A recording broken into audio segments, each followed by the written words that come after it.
శర్మగారు, గర్భస్రావం చేయించుకోవటం అనేది మనం చాలా కాలంగా చూస్తూనే ఉన్నాం. దీని గురించి శాస్త్రం ఏం చెబుతుంది? ఇలా గర్భస్రావం చేయించుకోవటం అనేది దోషపూరితమా అంటారా? గర్భస్రావం బ్రహ్మహత్యతో సమానము అని శాస్త్రం చెప్తుంది. అబార్షన్ అంటాం ఈ కాలంలో.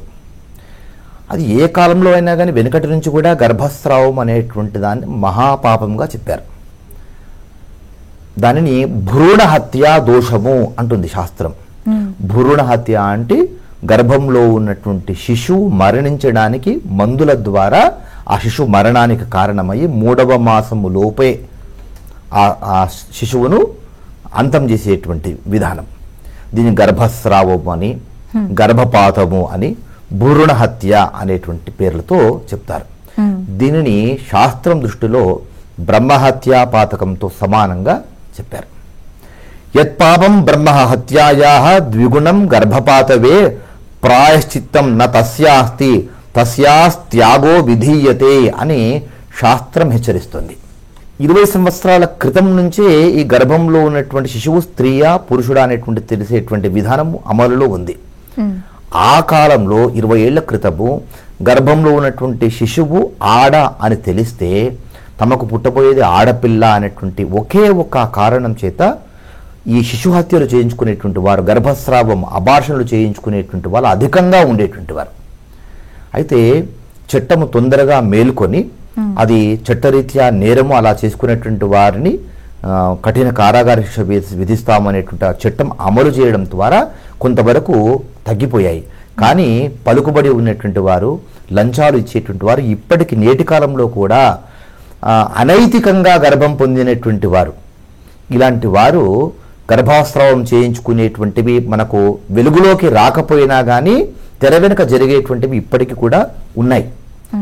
అయితే శాస్త్రం దృష్టిలో గర్భస్రావం చేయించుకునేటువంటి స్త్రీ కనుక తన ఇష్టంతో కనుక ఆ గర్భస్రావం చేయించుకుంటే ఆ పురుషుడు ఆ స్త్రీని వదిలివేయాలి అని శాస్త్రం హెచ్చరిస్తోంది. కానీ అందరు స్త్రీలు అలా చేయరుగా. కొంతమంది స్త్రీలు తప్పటడుగులు వేసినటువంటి వారు ఈ పరిస్థితికి ముందుకొస్తారు. కానీ కొంతమంది మాతృమూర్తులు, గర్భంలో ఉన్నటువంటి శిశువు స్త్రీ అయినా సరే తన బిడ్డ, తన రక్త మాంసాలు తో జన్మించబోయేటువంటి, పంచుకొని పుట్టబోయేటువంటి బిడ్డ కనుక ఎంత మాత్రం కూడా ఆ శిశు హత్యకు తను ఒప్పుకోదు. ఎట్లాగైనా సరే తను పెంచి పోషించాలని అనుకుంటుంది. కానీ ఆ ఇంట్లో ఉన్నటువంటి పెద్దలు, కొంతమంది భర్త కానివ్వండి, అత్తమామలు కానివ్వండి, గర్భస్రావం అబార్షన్ చేయించడానికి పురిగొలిపేటువంటి వారు కొంతమంది ఉంటారు.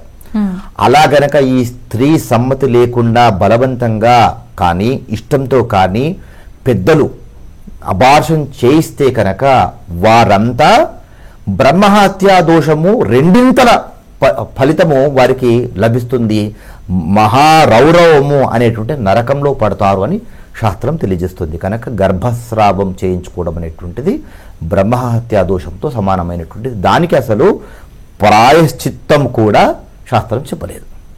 శర్మగారు, శాస్త్రవచనం ద్వారా ఎన్నో మంచి విషయాలను తెలియజేస్తున్నారు. మాకు ధన్యవాదములండి.